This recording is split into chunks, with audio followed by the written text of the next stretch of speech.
Hello दोस्तों, नमस्कार। स्वागत है आप सभी का आपके अपने YouTube channel the PCM vision में।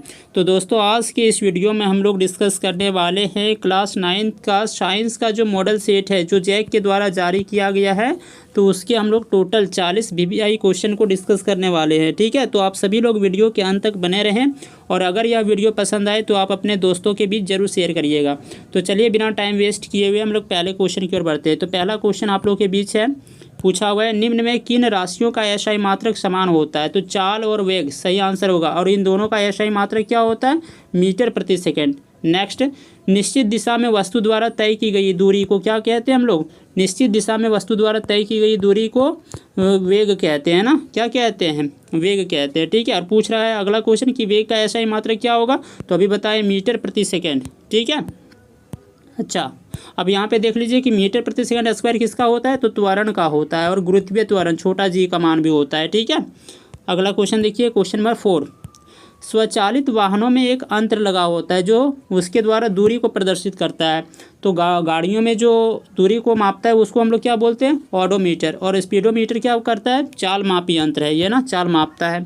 ठीक है, अगला क्वेश्चन देखिए, यदि पिंड का द्रव्यमान 2 गुना कर दिया जाए और वेग आधा कर दिया जाए तो पिंड का रैखिक संवेग, तो संवेग आप पढ़े हैं m इंटू क्या होता है v। क्वेश्चन क्या बोल रहा है कि द्रव्यमान को हम लोग क्या कर दे, डबल 2m हो गया, लेकिन बोल रहा है कि वेग आधा कर दीजिए, आधा कर दिए तो क्या चीज़ बच रहा है, फिर से तो वही आ रहा है ना।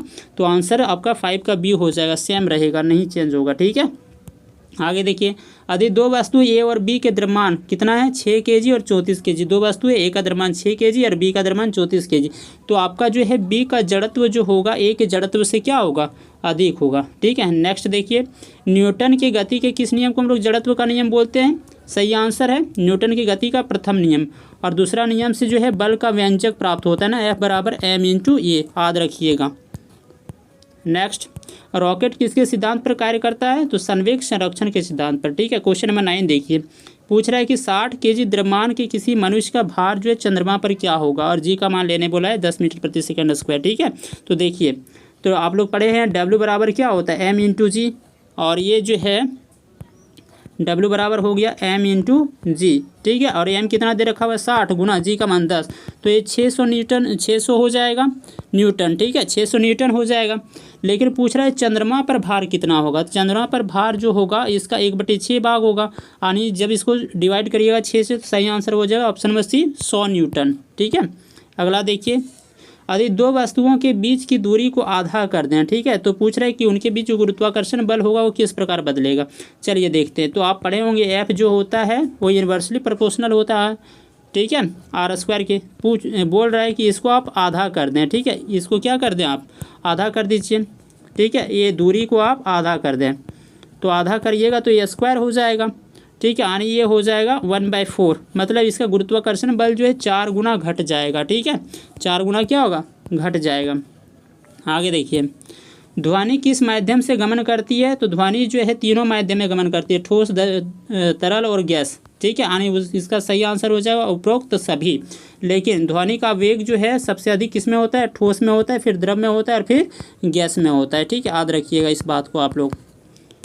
अगला क्वेश्चन देखिए, वायु में ध्वनि तरंगे किसका उदाहरण है, तो अनुदैर्घ्य का है। और अनुप्रस्थ तरंग का उदाहरण कौन है, तो प्रकाश की जो तरंगे हैं। ठीक है, अगला क्वेश्चन, मानव श्रवण की जो श्रव्य परास की ऊपरी आवृत्ति सीमा होती है वो कितना है, पूछ रहा है।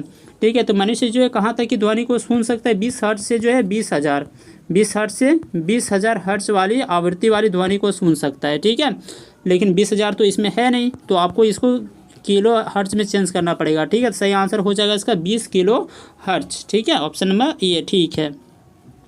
देखिए, 2 विभिन्न पदार्थों के कणों का स्वतः मिलना क्या कहलाता है, विसरण। ठीक है, बर्फ का गलना, ऑप्शन नंबर सी सही होगा। ठीक है, आगे देखिए, निम्नलिखित में किसे सबसे अधिक संपीड़ित किया जाता है। ठीक है, तो किसे सबसे अधिक संपीड़ित किया जाता है, तो गैसों को जो है सबसे अधिक संपीड़ित किया जाता है। संपीड़न का गुण जो होता है सबसे अधिक किस में होता है, गैस, फिर होता है तरल में। ठीक है, और उसके बाद किस में होता है, तो ठोस में होता है। ठीक है, और इसका सही आंसर क्या हो जाएगा, option number C, hydrogen gas. Next question देखिए, निम्नलिखित में से कौन यौगिक का उदाहरण है। लोहा नहीं है, पीतल नहीं है, जल है। ठीक है, जल हाइड्रोजन और किससे मिलके बना हुआ है, ऑक्सीजन से। ठीक है, अगला क्वेश्चन देख लीजिए, पीतल किस धातु का मिश्रण है? तो आप लोग पढ़े होंगे पीतल से, पीतल को कैसे याद करते हैं? पिताजी, ठीक है, पिताजी, यानी तांबा और जस्ता, तांबा और जस्ता सही आंसर हो जाएगा, Zn और Cu, तांबा और जस्ता, ठीक है। नेक्स्ट, निम्नलिखित में कौन रासायनिक परिवर्तन का उदाहरण है? कौन रासायनिक परिवर्तन है? जल का बर्फ में बदलना नहीं, ठीक है, भोजन का पचना, यही आपका रासायनिक परिवर्तन है, ठीक है। अगला देखिए, सोडियम ऑक्साइड का सूत्र क्या है? तो ऑप्शन नंबर बी Na2O होगा, ठीक है। अगला क्वेश्चन देखिए, बोल रहा है 36 ग्राम जल में जल के कितने मोल मौजूद हैं? ठीक है, तो इसको मोल में कन्वर्ट करना है, ठीक है। तो दिया गया द्रव्यमान बटे जल का द्रव्यमान, अब जल का द्रव्यमान कितना होता है? H2O, तो 2 प्लस कितना हो जाएगा? ये 16 हो जाएगा, ठीक है। 2 + 16 18, इसको डिवाइड करिएगा तो कितना आ जाएगा? 2 मोल, ठीक है। सही आंसर हो जाएगा इसका 2 मोल, ठीक है। अगला क्वेश्चन है, C2H2 का मोलर द्रव्यमान पूछ रहा है, C2H2, ठीक है। तो 2 गुना ये हो गया आपका 12 प्लस ये 2, 12 दूना 24 और 2 26, यानी सही आंसर हो जाएगा ऑप्शन नंबर बी, ठीक है। इलेक्ट्रॉन की खोज किसने करी थी? ऑप्शन नंबर बी सही है, J.J. थॉमसन।